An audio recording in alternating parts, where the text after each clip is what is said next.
if you could be making payments, if you could be, clipping additional yield during that time, they want to be able to do that. They want to be able to operate 24/7, 365 without having that money just sitting idle somewhere. And that doesn't sound like a big deal, right? Like a couple days over the weekend and maybe the holidays, the bank holidays, there's 10 of those per year. But that really adds up. You've got 52 weeks in a year.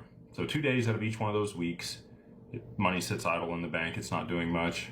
And then you've got the 10 other holidays. So we're looking at, let's call it 52 times 2. We have 104 plus 10. We're 114 days. Almost like not quite a third of the year, but pretty close to like a third of the year where their money's sitting idle, not working for them.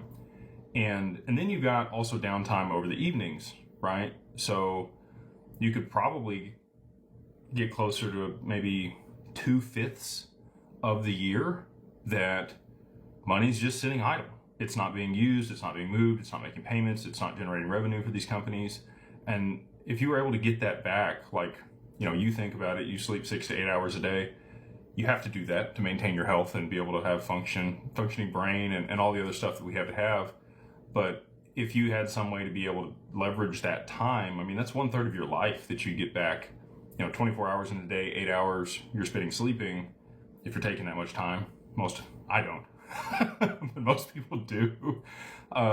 Then, imagine how much more productive you could be with that idle time.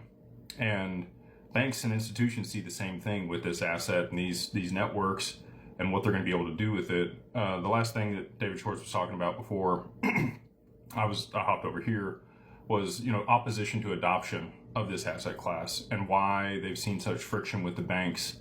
And, aside from the regulatory component, which we're still working on, and I think we will get resolved here in 2026, he said the volatility in the asset, even if some people are okay with it, at scale, banks are just not okay with holding a volatile asset. And they're working on solutions and ways to be able to hedge that volatility or only have them hold it for a short period of time in order to be able to make a payment, like with ODL and the product that they brought to market there.